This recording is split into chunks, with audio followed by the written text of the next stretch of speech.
আর এদিকে হাওড়া জয়পুর ব্রিজের নিচে সার্ভিস রোডে রাজ্য সড়কে কার্যত এক হাঁটু জল। সমস্যার মধ্যে সাধারণ মানুষ, আর এ কারণেই কার্যত প্রশাসনের ওপর ক্ষোভ উগরে পড়ছে।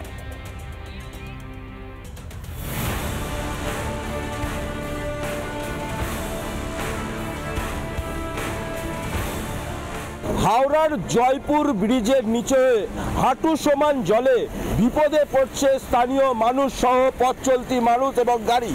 বিভিন্ন গাড়ি যন্ত্রাংশ খারাপ হয়ে গিয়ে বিপদের মুখে পড়তে হচ্ছে। তবে আমি একটু দেখাতে বলবো, এই যে চিত্র, একের পর এক গাড়ি খারাপ হয়ে যাচ্ছে।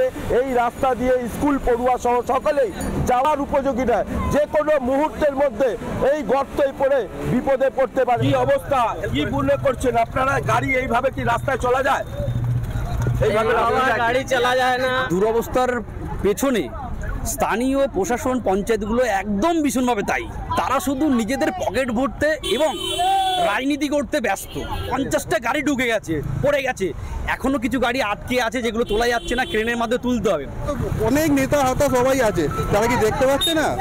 দেখতে ঠিকই পাচ্ছে, কিন্তু করবে না। ব্যবস্থা নেই তো, কোনো ব্যবস্থা নেই। শুধু এখানে নয়, আপনি এটা পার করে জয়পুর পোলের নিচে যান, ওখানে তো আরো খারাপ অবস্থা।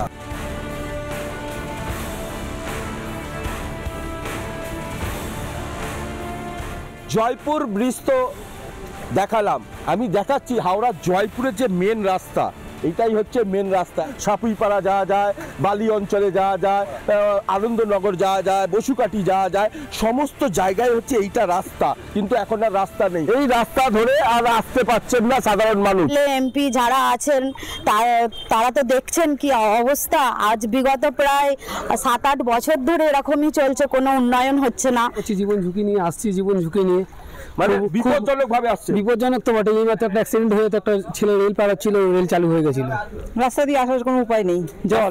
সাইকেল আমাদের ওপারে রেখে আসতে, তারপর এখানে হেঁটে আসতে হচ্ছে, মানে বিপজ্জনক ভাবে।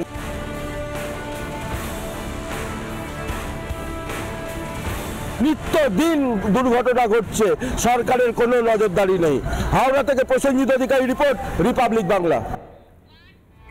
নানা ধরনের কন্টেন্ট দেখার জন্য লাইক করুন, শেয়ার করুন আমাদের ফেসবুক পেজ, সাবস্ক্রাইব করুন আমাদের ইউটিউব চ্যানেল।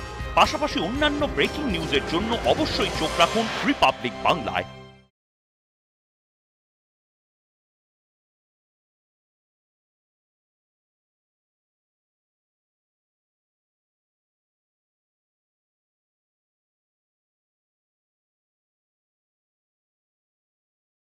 নানা ধরনের কন্টেন্ট দেখার জন্য লাইক করুন, শেয়ার করুন আমাদের ফেসবুক পেজ, সাবস্ক্রাইব করুন আমাদের ইউটিউব চ্যানেল।